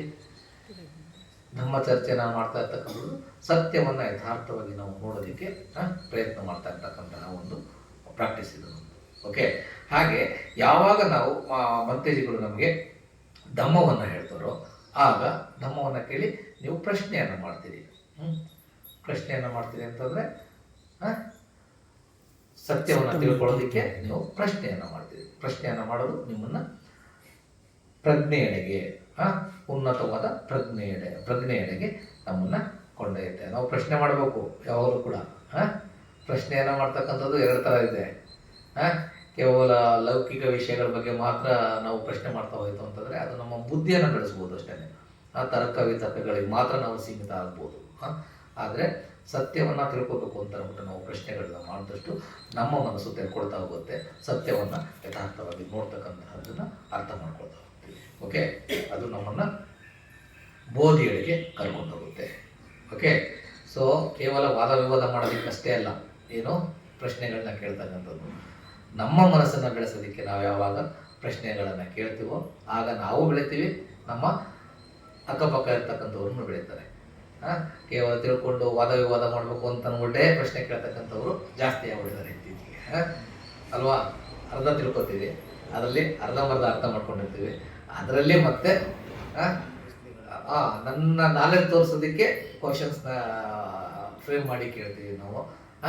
ಈ ಥರದ ಒಂದು ಸ್ಥಿತಿಗಳೇ ಜಾಸ್ತಿ ಆಗಿರೋದ್ರಿಂದ ನಾವು ಧಮ್ಮದ ಬೆಳವಣಿಗೆ ನಮ್ಮಲ್ಲಿ ಆಗ್ತಾ ಇಲ್ಲ. ಓಕೆ, ನಾವು ಎಲ್ಲದರಿಂದ ನಾವು ಮುಕ್ತರಾಗಬೇಕು ಅಂತಂದರೆ, ಸತ್ಯವನ್ನು ಯಥಾರ್ಥವಾಗಿ ನೋಡಬೇಕು ಅಂತಂದರೆ ನಾವು ತಿಳ್ಕೋಬೇಕು ಅಂತಕ್ಕಂತಹ ಉದ್ದೇಶವನ್ನು ಇಟ್ಕೊಂಡು ಪ್ರಶ್ನೆಗಳನ್ನು ಕೇಳಬೇಕು. ಓಕೆ, ಕೇವಲ ಲೌಕಿಕ ವಿಚಾರಗಳ ಬಗ್ಗೆ ಅಷ್ಟೇ ಅಲ್ಲ, ಸತ್ಯವನ್ನು ತಿಳ್ಕೊಳ್ಳೋದ್ರ ಬಗ್ಗೆ ನಾವು ಪ್ರಶ್ನೆಗಳನ್ನು ಕೇಳಬೇಕು. ಈ ರೀತಿ ನಮ್ಮ ಬಂತೇಜಿಗಳು ಬಂದರೆ ನಮಗೆ ಈ ರೀತಿ 5 ಅಡ್ವಾಂಟೇಜಸ್ ಇದೆ. ಓಕೆ, ಬಂತೇಜಿಗಳು ಅಂದರೆ ಬೆಕ್ಕುಗಳು, ಗೊತ್ತಾಯ್ತಾ? ಮೊದಲನೇದು, ಅವ್ರು ಬರ್ತಾರೆ ಅಂದ ತಕ್ಷಣ ಮನಸ್ಸನ್ನು ನಾವು ಸಂತೋಷ ಆಯಿತು ಅಂದರೆ ನಮ್ಮ ಮನಸ್ಸು ಯಾವ ಸ್ಥಿತಿ? ದೇವತಾ ಸ್ಥಿತಿನಲ್ಲಿ ನಮ್ಮ ಮನಸ್ಸು ಇರ್ತದೆ ಆ ಸಮಯದಲ್ಲಿ. ಓಕೆ, ಅದೇ ಥರ ಅವ್ರನ್ನ ಗೌರವ ಆಧಾರಗಳಿಂದ ನಾವು ಮನಸ್ಸಿನ ಬೆಕ್ಕುಗಳನ್ನು ಬರಮಾಡಿಕೊಂಡ್ರೆ ಅದು ನಮ್ಮ ಮನಸ್ಸನ್ನ ಉನ್ನತ ಸ್ಥಿತಿಗೆ ತಗೊಂಡ್ಕೊಂಡು ಹೋಗ್ತಾ ಇರುತ್ತೆ. ಓಕೆ, ಅಂದರೆ ಬೇರೆಯವರು ಕೂಡ ನಮಗೆ ಗೌರವವನ್ನು ಕೊಡ್ತಾರೆ, ಆ ಸಮಾಜದಲ್ಲಿ ನಮಗೆ ಗೌರವ ಹೆಚ್ಚಾಗ್ತಾ ಹೋಗ್ತದೆ. ಮತ್ತು ಜಿಪುಡತನ ಇಲ್ಲದೆ ಮುಕ್ತವಾಗಿ ನಾವು ಅವರನ್ನು ಆಧರಿಸಿದ್ರೆ ನಮ್ಮಲ್ಲಿ ಇನ್ಫ್ಲುಯೆನ್ಷಿಯಲ್ ಕೆಪಾಸಿಟಿ ಜಾಸ್ತಿ ಆಗ್ತಾ ಹೋಗುತ್ತೆ. ನಾವು ದಾನವನ್ನು ಕೊಟ್ಟರೆ ನಾವು ಶ್ರೀಮಂತರಾಗ್ತಾ ಹೋಗ್ತೀವಿ ನಾವು ಕೂಡ. ಓಕೆ, ಅದೇ ಥರ ಚರ್ಚೆಯನ್ನು ಮಾಡಿದ್ರೆ, ನಮ್ಮ ಚರ್ಚೆಯನ್ನು ಮಾಡಿದ್ರೆ ನಮ್ಮಲ್ಲಿ ಪ್ರಜ್ಞೆ ಜಾಸ್ತಿ ಆಗ್ತಾ ಹೋಗುತ್ತೆ. ಓಕೆ, ಎಷ್ಟು ಅಡ್ವಾಂಟೇಜ್ ಇದೆ ಅಲ್ವಾ ಧಮ್ಮದಲ್ಲಿ ಬೆಳೀಲಿಕ್ಕೆ. ನಾವು ಇದನ್ನು ಯಥಾರ್ಥವಾಗಿ ತಿಳ್ಕೊಂಡು ನಾವು ಬೆಕ್ಕುಗಳನ್ನು ನೋಡ್ಕೊಳ್ಬೇಕು ಹೊರತು ನಾವು ಕೆಲವೊಂದು ಪ್ರಿಜುಡೈಸ್ ಇಟ್ಕೊಂಡು ಅಥವಾ ಜಡ್ಜ್ ಮಾಡಿ ಯಾವುದೇ ಬೆಕ್ಕುಗಳನ್ನು ನೋಡ್ಬಾರ್ದು. ಅವ್ರು ಯಾವ ಬೆಕ್ಕುಗಳು ಹೇಗಾದ್ರೂ ಇರಲಿ, ಬಟ್ ನಮ್ಮ ಭಗವಾನ್ ಬುದ್ಧರು ಹೇಳಿರ್ತಕ್ಕಂತಹ ಬೆಕ್ಕು ಸಂಘ ಏನಿದೆಯಲ್ಲ ಅದು ನಮ್ಮ ಮನಸ್ಸಿನಲ್ಲಿರಬೇಕು. ಯಾವುದೇ ಬೆಕ್ಕುಗಳು ಬಂದ್ರೂ ಕೂಡ ನಾವು ಅಷ್ಟೇ ಗೌರವ ಆಧಾರಗಳಿಂದ ನಾವು ನೋಡೋದನ್ನು ಅಭ್ಯಾಸ ಮಾಡಬೇಕು. ಓಕೆ, ಅದು ಮೊದಲನೇ ಕುಲಸುತ್ತ. ಓಕೆ, ಎರಡನೇದು ಇನ್ನೊಂದು ಬರ್ತದೆ ಕುಲಸುತ್ತ, ಚತುರ್ಕನಿಪಾತದಲ್ಲಿ 255ನೇ ಸುತ್ತ. ಅದರಲ್ಲಿ ನಾವು ಸಂಪತ್ತನ್ನು ಯಾವ ಥರ ಕಾಪಾಡ್ಕೋಬೇಕು ಅಂತ ಅಂದ್ಬಿಟ್ಟು ಹೇಳಿದ್ದಾರೆ. ಇದು ನಮಗೆಲ್ಲರಿಗೂ ಬೇಕಲ್ವಾ? ಸಿಂಪಲ್ ಟಿಪ್ಸ್ ಕೊಟ್ಟಿದ್ದಾರೆ ಅವರು. ಭಗವಾನ್ ಬುದ್ಧರು ಎಲ್ಲವನ್ನು ಹೇಳಿದ್ದಾರೆ, ಎಲ್ಲದರ ಬಗ್ಗೆನೂ ಕೂಡ ಹೇಳಿದ್ದಾರೆ. ಸಂಪತ್ತನ್ನು ಗಳಿಸ್ಬೇಡಿ ಅಂತ ಅಂದ್ಬಿಟ್ಟು ಭಗವಾನ್ ಬುದ್ಧರು ಎಲ್ಲರೂ ಹೇಳಿಲ್ಲ. ಸರಿಯಾದ ಮಾರ್ಗದಲ್ಲಿ ಎಷ್ಟು ಬೇಕಾದರೂ ಗಳಿಸ್ತೀವಿ. ಯಾಕಂದರೆ ಭಗವಾನ್ ಬುದ್ಧರ ಸಂಘಕ್ಕೆ ಅತ್ಯಂತ ಹೆಚ್ಚು ಕೊಡುಗೆಯನ್ನು ಕೊಟ್ಟಿರ್ತಕ್ಕಂಥದ್ದು ಅವತ್ತಿನ ಕಾಲಘಟ್ಟದಲ್ಲಿ ರಾಜಾಶ್ರಯ ಇತ್ತು. ಅದ್ರ ಜೊತೆಗೆ ವ್ಯಾಪಾರಿಗಳು, ಅನಾಥ ಪಿಂಡಿಕ ಇರ್ಬೋದು, ವಿಶಾಖ ಮಾತ ಇರ್ಬೋದು, ಬಿಂಬಿಸಾರ, ಕೋಸಲದ ಪಸೆ ನದಿ, ಉದೇನ, ಕೋಸಂಬಿಯ ಉದೇನ, ಲಿಚ್ಚವಿಗಳು ಎಲ್ಲರೂ ಕೂಡ ಅತ್ಯಂತ ಶ್ರೀಮಂತರೇ. ಆದರೆ ಅವರೆಲ್ಲರೂ ಧಮ್ಮಕ್ಕೆ ಬಂದರು, ಅವರನ್ನು ಬೆಳೆದ್ರು, ಹಾಗೆ ಧಮ್ಮವನ್ನು ಕೂಡ ಹೆಚ್ಚು ಬೆಳೆಸ್ತಾ ಹೋದರು. ಸೊ ಭಗವಾನ್ ಬುದ್ಧರು ಶ್ರೀಮಂತರಾಗಬೇಡಿ ಅಂತ ಅಂದ್ಬಿಟ್ಟು ಏನು ಹೇಳಿಲ್ಲ. ಆದರೆ ಶ್ರೀಮಂತಿಕೆಯನ್ನು ಸರಿಯಾದ ಮಾರ್ಗದಲ್ಲಿ, ಸರಿಯಾದ ಜೀವನೋಪಾಯದಿಂದ ನೀವು ಗಳಿಸ್ಬೇಕು, ಧಮ್ಮ ಮಾರ್ಗದಲ್ಲಿ ನೀವು ಗಳಿಸ್ಬೇಕು ಅಂತ ಅಂದ್ಬಿಟ್ಟು ಭಗವಾನ್ ಬುದ್ಧ ಹೇಳ್ತಾರೆ. ಅವರು 4 ಕಾರಣಗಳನ್ನ ಕೊಡ್ತಾರೆ ಧನ ಸಂಪತ್ತನ್ನು ನಾವು ಯಾವ ಥರ ನಿಭಾಯಿಸಬೇಕು ಅಂತ ಅನ್ನೋದ್ರ ಬಗ್ಗೆ ಹೇಳ್ತಾರೆ.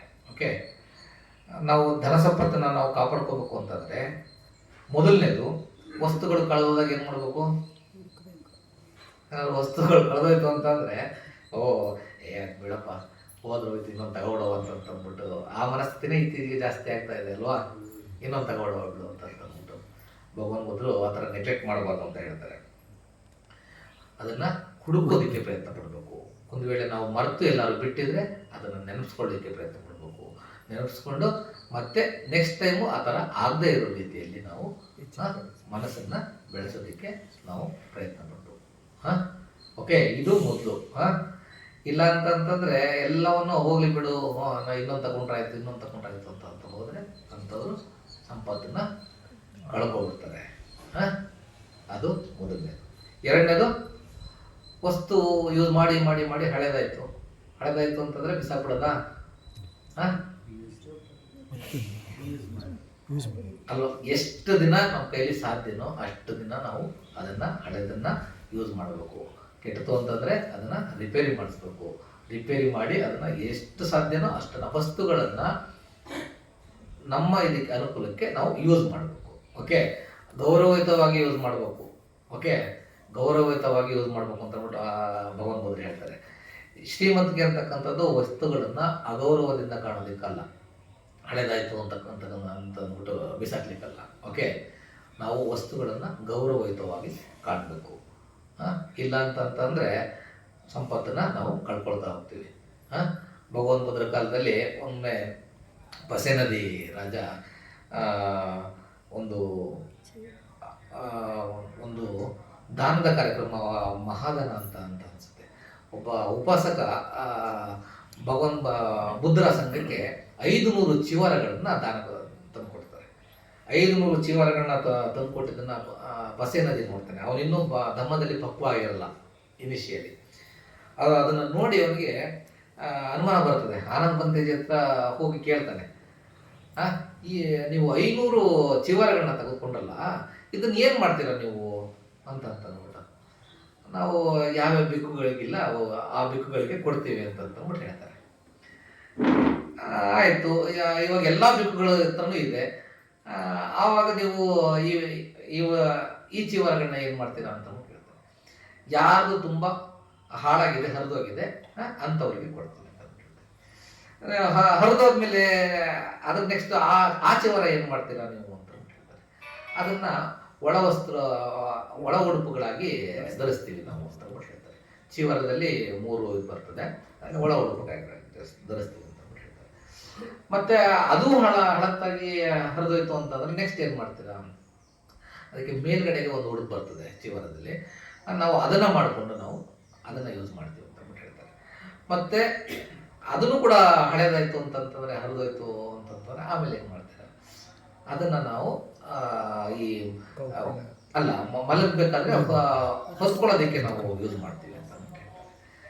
ಅದು ಕೂಡ ಹಾಳಾಯ್ತು ಅಂತಂದ್ರೆ ಏನು ಮಾಡ್ತೀವಿ ಅಂತ ಹೇಳ್ತಾರೆ. ಅದು ಹಾಳಾಯ್ತು ಅಂತಂತಂದ್ರೆ ನಾವು ಹಾಸ್ಕೊಳ್ಳೋದಕ್ಕೆ ನಾವು ಯೂಸ್ ಮಾಡ್ತೀವಿ. ಅದು ಕೂಡ ಹಾಳಾದ್ಮೇಲೆ ನೀವೇನು ಮಾಡ್ತೀವಿ ಅಂತ ಹೇಳ್ತಾರೆ. ಕಾರ್ ಒರೆಸ್ಕೊಳ್ಳೋದಕ್ಕೆ ನಾವು ಹೊರಗಿಂದ ಹೋಗಿ ಬಂದಾಗ ಕಾರ್ ಒರೆಸ್ಕೊಳ್ಳೋದಕ್ಕೆ ಫುಟ್ ಮ್ಯಾಟ್ ಆಗಿ ಯೂಸ್ ಮಾಡ್ತೀವಿ ಅಂತ ಹೇಳ್ತಾರೆ. ಅದು ಕೂಡ ಹಾಳಾದ್ಮೇಲೆ ಏನು ಮಾಡ್ತೀವಿ? ಅದನ್ನು ಕುಟ್ಟಿ ಪುಡಿ ಮಾಡಿ ಮಣ್ಣಿನ ಜೊತೆಗೆ ಕಲಸಿ ಪ್ಲಾಸ್ಟರಿಂಗ್ ಮಾಡ್ತೀವಿ, ಗೋಡೆಗಳಿಗೆ ಪ್ಲಾಸ್ಟರಿಂಗ್ ಮಾಡಿ ನಾವು ಯೂಸ್ ಮಾಡ್ತೀವಿ ಅಂತ ಹೇಳ್ತಾರೆ. ನಮಗೆ ಅದನ್ನು ಕೇಳಿ ತುಂಬ ಶ್ರದ್ಧೆ ಬರುತ್ತೆ. ನನಗೆ ತುಂಬ ಶ್ರದ್ಧೆ ಬಂದು ಅವರು 500 ಚಿವಾರಗಳನ್ನ ತಂದುಕೊಡ್ತಾರೆ. ಸೊ ವಸ್ತುಗಳನ್ನು ನಾವು ಗೌರವದಿಂದ ಕಾಣಬೇಕು. ಶ್ರೀಮಂತಿಕೆ ಅಂತಕ್ಕಂಥದ್ದು ತೋರಿಕೆಗಲ್ಲ, ವಸ್ತುಗಳನ್ನು ಅಗೌರವದಿಂದ ಕಾಡಲಿಕ್ಕಲ್ಲ ಅಂತ ಅಂದ್ಬಿಟ್ಟು ಭಗವಂತರು ಹೇಳ್ತಾರೆ. ಯಾಕೆ ನಮಗಿರ್ತಕ್ಕಂಥದ್ದು ನಮಗೆ ಏನೆಲ್ಲ ಸಿಗ್ತಾ ಇದೆಯಲ್ಲ ಈ ಭೂಮಿಯಿಂದ, ಏನಿದೆ ಭೂಮಿ, ಮಣ್ಣಿದೆ, ಮರಗಳಿದ್ದಾವೆ, ಏನೆಲ್ಲ ಬೇಕು ಎಲ್ಲ ಇವೆರಡರಿಂದನೇ ಪ್ರಕೃತಿಯಿಂದ ನಮಗೆ ಸಿಗ್ತಾ ಇರ್ತದೆ. ನೀರಿದೆ ಅಲ್ವಾ, ಏನೆಲ್ಲ ಇದೆ ಇದರಿಂದನೇ ನಮ್ಗೆ ಬರ್ತಕ್ಕಂಥದ್ದು. ನಾವು ಬಂದಿರ್ತಕ್ಕಂಥದ್ದು ಹೆಂಗೆ ಇಲ್ಲಿಗೆ ಭೂಮಿಗೆ ಪರ್ಮನೆಂಟ್ ಏನಲ್ಲ ಅಲ್ವಾ, ಗೆಸ್ಟ್ಸಾಗಿ ಬಂದಿದ್ದೀವಿ, ಗೆಸ್ಟ್ಸಾಗೆ ಹೋಗ್ತೀವಿ ನಾವು. ನಿಮ್ಮ ಮನೆಗೆ ಯಾರಾದರೂ ಒಬ್ರು ಗೆಸ್ಟ್ ಬಂದು ಉಳ್ಕೊಂಡು ಅವ್ರಿಗೆ ತುಂಬ ಸತ್ಕಾರ ಮಾಡಿ ನೀವು ಒಂದು ಒಳ್ಳೆ ಕಂಫರ್ಟಬಲ್ ಆಗಿರೋ ರೂಮ್ ಕೊಟ್ಟಿರ್ತೀರ, ಒಳ್ಳೆ ಹಾಸಿಗೆ ಕೊಡ್ತೀರಾ, ಒಳ್ಳೆ ಬೆಡ್ಶೀಟ್ ಕೊಡ್ತೀರಾ, ಒಳ್ಳೆ ಕಂಫರ್ಟಬಲ್ ಇರ್ತಕ್ಕಂಥ ಬಾತ್ರೂಮ್ನ ಕೊಟ್ಟಿರ್ತೀರ. ಅವರೆಲ್ಲರೂ ಇದ್ದು ಚೆನ್ನಾಗಿ ಅದನ್ನೆಲ್ಲ ತುಂಬ ಎಂಜಾಯ್ ಮಾಡಿ ಹೋಗೋ ಟೈಮ್ಗೆ ಎಲ್ಲವನ್ನು ಹಾಳು ಮಾಡಿಬಿಟ್ಟೋದ್ರೆ ನಿಮ್ಗೆ ಹೆಂಗೆ ಅನ್ಸುತ್ತೆ? ಅದೇ ರೀತಿ ನಾವು ಈ ಭೂಮಿ ಮೇಲೆ ಗೆಸ್ಟ್ ಆಗಿ ಬಂದಿದ್ದೀವಿ, ಹೊರಟೋಗ್ತೀವಿ, ಒಂದಲ್ಲ ಒಂದಿನ ಹೋಗ್ತೀವಿ. ನಾವು ಪರ್ಮನೆಂಟ್ ಅಲ್ಲ ಅಲ್ವಾ, ಹೋಗ್ಲೇಬೇಕಲ್ವಾ. ಸೊ ಇಲ್ಲಿರ್ತಕ್ಕಂತಹ ವಸ್ತುಗಳನ್ನ, ಈ ಪ್ರಕೃತಿಯನ್ನ ನಾವು ನಾಶ ಮಾಡ್ತಾ ಹೋಯ್ತು ಅಂತಂತಂದ್ರೆ ಅದು ನಾವು ಅದಕ್ಕೆ ತೋರ್ತಕ್ಕಂತಹ ಅಗೌರವ. ನಾವು ಅದನ್ನ ಗೌರವದಿಂದ ಪ್ರೀತಿಯಿಂದ ನೋಡಬೇಕು. ಓಕೆ, ಸೊ ಹಳೆದಾದಾಗ ವಸ್ತುಗಳನ್ನ ಎಷ್ಟು ಸಾಧ್ಯನೋ ಅಷ್ಟು ನಾವು ಅದನ್ನ ಯೂಸ್ ಮಾಡ್ಕೊಳ್ಳಿಕ್ಕೆ ಪ್ರಯತ್ನ ಮಾಡಬೇಕು. ಓಕೆ, ಮೂರನೇದು ಸಂಪತ್ತನ್ನು ನಾವು ಕಾಯ್ದಿಟ್ಕೋಬೇಕು ಅಂತಂದ್ರೆ ಸಂವರ ಇಲ್ಲದೆ ತಿನ್ನೋದನ್ನ, ಅಂದ್ರೆ ಸಂವರ ಅಂತಂದ್ರೆ ಕಂಟ್ರೋಲ್ ಇಲ್ಲದೆ ತಿಂತಕ್ಕಂಥದನ್ನ ಅವಾಯ್ಡ್ ಮಾಡಬೇಕು. ನೋಡಿದೆಲ್ಲ ತಿನ್ಬೇಕು ಅಂತ ಅಂದ್ಬಿಟ್ಟು ಅನ್ಸೋದು ಮತ್ತೆ ಇಮಿಡಿಯೇಟ್ ಆಗಿ ತಿಂತಕ್ಕಂಥದ್ದು ನಮಗೆ ಅಗತ್ಯ ಎಷ್ಟಿದೆ, ನಮ್ಮ ಆರೋಗ್ಯಕ್ಕೆ ಮತ್ತು ನಮ್ಮ ದೇಹಕ್ಕೆ ಏನು ಅಗತ್ಯ ಇದೆ ಅದನ್ನು ಮಾತ್ರ ನಾವು ಸೇವನೆ ಮಾಡಬೇಕು. ಬಿಕ್ಕುಗಳು ಸೇವನೆ ಮಾಡ್ತಕ್ಕಂಥದ್ದು ಕೇವಲ ಒಂದು ಊಟ, ನಮ್ಮ ದೇಹಕ್ಕೂ ಅಷ್ಟೇ ಸಾಕಾಗ್ತದೆ. ಆದರೆ ನಾವೇನು ಮಾಡ್ತೀವಿ, ನಮ್ಮ ಗ್ರೀಡಿನೆಸ್ನ ಜಾಸ್ತಿ ಮಾಡ್ತೀವಿ. ನೋಡಿದ್ದೆಲ್ಲ ತಿನ್ಬೇಕು ಅನ್ಸುತ್ತೆ, ಆ ಹೋಟೆಲ್ ಚೆನ್ನಾಗಿದೆ ಇವತ್ತು ಅಲ್ಲಿ ಹೋಗೋಣ ಅನ್ಸುತ್ತೆ, ಅಥವಾ ಇವತ್ತು ಅಲ್ಲಿ ಬಿರಿಯಾನಿ ತುಂಬ ಚೆನ್ನಾಗಿದೆ, ತುಂಬ ಫೇಮಸ್, ಅಲ್ಲಿ ಹೋಗೋಣ ಅನ್ಸುತ್ತೆ ಅಲ್ವಾ. ಅಗತ್ಯ ಇಲ್ಲೇ ಇದ್ರೂ ಕೂಡ ನಾವು ತಿಂತೀವಿ. ಅದೇನಾಗುತ್ತೆ, ನಮ್ಮ ಆರೋಗ್ಯವನ್ನು ಹಾಳು ಮಾಡ್ತದೆ, ಜೊತೆಗೆ ನಮ್ಮ ಸಂಪತ್ತನ್ನು ಕೂಡ ಹಾಳು ಮಾಡುತ್ತೆ. ಹೊಸನಿಗೆ ತುಂಬ ದಪ್ಪ ಇದ್ದ, ಅವಂದೇ ಇನ್ನೊಂದು ಎಕ್ಸಾಂಪಲ್ ಇದೆ. ತುಂಬ ದಪ್ಪ ಇದ್ದ ಅವನು. ಅವನಿಗೆ ಒಂದ್ಸಲ ತಿಂಡಿ ತಿಂದ್ಬಿಟ್ಟು ಹಂಗೆ ಕೂರ್ಲಿಕ್ಕೆ ಆಗ್ತಾ ಇರಲ್ಲ. ನಮ್ಮ ಜೇತವನಕ್ಕೆ ಹೋಗಿರ್ತಾನೆ, ಅವ್ನು ಕೂರ್ಲಿಕ್ಕೂ ಆಗ್ತಾ ಇರಲ್ಲ. ಇದನ್ನ ಅಬ್ಸರ್ವ್ ಮಾಡ್ಬಿಟ್ಟು ಭಗವಾನ್ ಮುದ್ರೆ ಕೇಳ್ತಾರೆ ಪ್ರಸನ್ನದಿಗೆ, ಯಾಕೆ ಏನಾಯ್ತಪ್ಪ ಪ್ರಸನ್ನದಿ ನಿನಗೆ, ಮಹಾರಾಜ ಏನಾಯ್ತು ನಿನಗೆ ಅಂತ. ಭಗವಾನ್ರೇ, ನಾನು ಇವತ್ತು ಸ್ವಲ್ಪ ಹೆವಿಯಾಗಿ ತಿಂದ್ಬಿಟ್ಟೆ, ಕೂರಕ್ಕೆ ಆಗ್ತಾ ಇಲ್ಲ ನನಗೆ, ತುಂಬ ದಪ್ಪ ಇದ್ದೀನಿ ನಾನು ಅಂತ. ಆಗ ಅವರು ಭಗವಾನ್ ಬುದ್ಧರು ಅವ್ರಿಗೆ ಗೈಡ್ ಮಾಡ್ತಾರೆ, ಒಂದು ಸೂತ್ರ ಹೇಳ್ಕೊಡ್ತಾರೆ, ಅದು ಮರ್ಕೊಟ್ಟಿದ್ದೀನಿ ನಾನು, ಅದು ಇನ್ನೊಂದ್ಸಲ ಹೇಳ್ತೀನಿ. ಆಹಾರವನ್ನು ಯಾರು ಕಂಟ್ರೋಲ್ ಇಲ್ಲದೆ ತಿಂತಾರಲ್ಲ ಅವ್ರಿಗೆ ಈ ಥರನೇ ಆಗ್ತಕ್ಕಂಥದ್ದು. ನೀನು ಆಹಾರವನ್ನು ಕಂಟ್ರೋಲ್ ಮಾಡು ಅಂತ ಹೇಳ್ತಾರೆ. ಇಲ್ಲ ಭಗವಾನ್ರೆ, ನನಗೆ ಕಂಟ್ರೋಲ್ ಮಾಡೋಕ್ಕಾಗಲ್ಲ ಅಂತ ಹೇಳ್ತಾರೆ. ನಾನು ಸೂತ್ರ ಹೇಳ್ಕೊಡ್ತೀನಿ, ಆ ಥರ ಮಾಡು ನೀನು ಅಂತ ಹೇಳ್ತಾರೆ. ನನಗೆ ಒಂದು ಲೈನೂ ಕೂಡ ಮಗ್ ಮಾಡೋಕ್ಕಾಗಲ್ಲ, ನೀವು ಸೂತ್ರ ಹೇಳ್ಕೊಟ್ಬಿಟ್ರೆ ನಾನು ಹೆಂಗೆ ಮಗ್ ಮಾಡಲಿ, ಆಗಲ್ಲ ಅಂತಾನೆ. ಅವನ ಮಾಮ ಇದ್ದ, ಅವನೇ ಸೇನಾಧಿಪತಿ ವಿಡೂಡಪ್ಪ ಅಂತ, ಅವನು ಪಕ್ಕದಲ್ಲಿರ್ತಾನೆ. ಅವನಿಗೆ ಕರೆದು, ನೋಡಪ್ಪ ನೀನು ಯಾವಾಗಲೂ ಇವನ ಜೊತೆನೇ ಇರ್ತೀಯ, ಪಸೇನದಿ ಜೊತೆನೇ ಇರ್ತೀಯ, ನಾನು ನಿನಗೆ ಹೇಳ್ಕೊಡ್ತೀನಿ, ನೀನು ಆ ಥರ ಮಾಡು ಅಂತ. ಪ್ರತಿದಿನ ಊಟ ಬಡಿಸ್ಬೇಕಾದ್ರೆ ನಿನ್ನ ಪಕ್ಕದಲ್ಲಿರು, ಕೊನೆಯ ತುತ್ತಿದೆಯಲ್ಲ, ಕೊನೆಯ ತುತ್ತನ್ನು ನೀನು ತಿನ್ಬೇಡ, ಆ ಆಹಾರವನ್ನು ಪ್ರಾಣಿಗಳಿಗೆ ಪಕ್ಷಿಗಳಿಗೆ ದಾನ ಮಾಡಿಬಿಡು ಅಂತ ಹೇಳಿ. ಅದನ್ನ ನೆಕ್ಸ್ಟ್ ನೀನು ಕುಕ್ಕಿಗೆ ಹೇಳು, ನೆಕ್ಸ್ಟ್ ಆ ತುತ್ತನ್ನ, ಯಾವ ತುತ್ತನ್ನ ಬಿಟ್ಟಿದ್ನಲ್ಲ ಅಷ್ಟು ಆಹಾರವನ್ನು ನೆಕ್ಸ್ಟ್ ಡೇಗೆ ಕಡಿಮೆ ಮಾಡ್ಕೊಡ್ಬೇಕು ನೀವು ಅಂತ. ಪ್ರತಿದಿನ ಹಿಂಗೆ ಮಾಡ್ತಾ ಮಾಡ್ತಾ ಮಾಡ್ತಾ ಮಾಡ್ತಾ ಮಾಡ್ತಾ ಒಂದು 6-7 ತಿಂಗಳಲ್ಲಿ ಅವನು ವೆಯ್ಟು ಕಡಿಮೆ ಆಗ್ತಾನೆ, ಮತ್ತೆ ತುಂಬ ಹೆಲ್ದಿಯಾಗಿ ಆಗ್ಬಿಡ್ತಾನೆ. ಆಮೇಲೆ ನೆಕ್ಸ್ಟ್ ಬಂದಾಗ ಭಗವಾನ್ ಬುದ್ಧರ ಹತ್ರ ನಮಸ್ಕಾರ ಮಾಡಿ ಅವ್ರಿಗೆ ರೆಕಮೆಂಡ್ ಮಾಡಿ ಹೇಳ್ತಾನೆ, ನನಗೆ ತುಂಬ ಸಂತೋಷವಾಗಿದ್ದೀನಿ, ನನ್ನ ಬಾಂಬೆ ಇದ್ದ ಅವನು ಮುಂಚೆ ಅವನ ಜೊತೆ ಜಗಳ ಎಲ್ಲ ಮಾಡ್ಕೊಳ್ತಾ ಇರ್ತಾನೆ ವಿಡೂಡಪ್ಪನ ಜೊತೆ. ಮುಂಚೆ ಅಷ್ಟು ಅಂದರೆ ಜಗಳ ಮಾಡ್ಕೊತಾ ಇದ್ವಿ, ಈಗ ನನ್ನ ಮಗಳನ್ನೇ ಕೊಟ್ಬಿಟ್ಟು ಅವನಿಗೆ ನಾನು ಅಳಿಯನ್ ಮಾಡ್ಕೊಬಿಟ್ಟಿದ್ದೀನಿ. ಸೊ ಈಗ ಇಬ್ಬರು ಚೆನ್ನಾಗೂ ಕೂಡ ಇದ್ದೀವಿ, ಅವನೇ ಸೇನಾಧಿಪತಿ ಕೂಡ ಮಾಡಿದ್ದೀನಿ ಅಂತ ಅಂದ್ಬಿಟ್ಟು ಹೇಳ್ತಾರೆ. ಅವನ ಆರೋಗ್ಯನೂ ಕೂಡ ವೃದ್ಧಿ ಆಗುತ್ತೆ. ವೆಯ್ಟು ಕೂಡ ಕಂಟ್ರೋಲ್ ಮಾಡ್ತಾನೆ. ಸೊ ಹಾಗಾಗಿ ನಾವು ಸಂವರ ಇಲ್ಲದೆ ಏನು ತಿನ್ಬೋದು. ಸಂವರ ಅಂತಂದರೆ ಕಂಟ್ರೋಲ್ ಇಲ್ಲ. ಸಂವರ ಅಂದರೆ ಕಂಟ್ರೋಲ್. ಕುಡಿಯೋದು, ಕುಡಿಯೋದಾಗಿರ್ಬೋದು ಅಥವಾ ತಿನ್ನೋದಾಗಿರ್ಬೋದು, ಎರಡನ್ನೂ ಕೂಡ ಸಂವರದಲ್ಲಿ ಮನಸ್ಸಿನ ಮೇಲೆ ಹತೋಟಿ ಇರಬೇಕು. ಮತ್ತು ನಾಲ್ಕನೇದು, ಯಾರು ದುಶ್ಶೀಲರಾಗಿರ್ತಾರೋ, ಯಾರು ಚರಿತ್ರಹೀನರಾಗಿರ್ತಾರೋ ಅಂಥವ್ರನ್ನ ನಾವು ನಮ್ಮ ಲೀಡರ್ ಅಂತ ಮನೆಯಲ್ಲಿರ್ಬೋದು ಅಥವಾ ಸಮಾಜದಲ್ಲಿರ್ಬೋದು, ನಾವು ಅವ್ರನ್ನ ನಾವು ನಮ್ಮ ಲೀಡರ್ ಅಂತ ಅಂದ್ಬಿಟ್ಟು ನಾವು ಮಾಡ್ಕೊಂಡ್ರೆ ಅಂತಹ ಸಮಾಜ ಏನಾಗ್ತದೆ, ನಾಶ ಆಗ್ತದೆ. ಮನೆಯಲ್ಲಿ ನಮ್ಮ ಮನೆ ಯಜಮಾನ ಅಂತಕ್ಕಂಥವನು ದುಶ್ಶೀಲನಾಗಿದ್ದರೆ ಏನಾಗುತ್ತೆ, ಮನೆ ಹಾಳಾಗುತ್ತೆ. ಅದೇ ಥರ ಒಂದು ದೇಶ ಇರ್ಬೋದು, ಒಂದು ಸಮಾಜ ಇರ್ಬೋದು, ಯಾರೋ ದುಶ್ಶೀಲರನ್ನು ನಾವು ಉನ್ನತವಾದ ಸ್ಥಾನದಲ್ಲಿ ಇಟ್ಟರೆ ಅಂತಹ ದೇಶ ಸುಭಿಕ್ಷವಾಗಿರಲಿಕ್ಕೆ ಸಾಧ್ಯ ಇಲ್ಲ, ಅದು ಹಾಳಾಗ್ತಾ ಹೋಗ್ತದೆ. ಸೊ ಹಾಗಾಗಿ ನಮ್ಮ ಲೀಡರ್ನ ನಾವು ಸರಿಯಾಗಿರ್ತಕ್ಕಂಥವ್ರನ್ನ, ಶೀಲವಂತರನ್ನ ನಾವು ಆಯ್ಕೆ ಮಾಡಬೇಕು.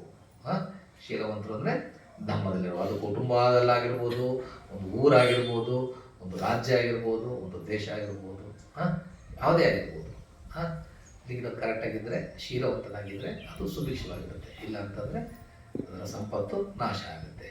ಇವತ್ತು ನಮ್ಮ ದೇಶ ಮಾರಾಟ ಆಗ್ತಾ ಇದೆ. ಏನಕ್ಕೆ ಆಗ್ತಾ ಇದೆ?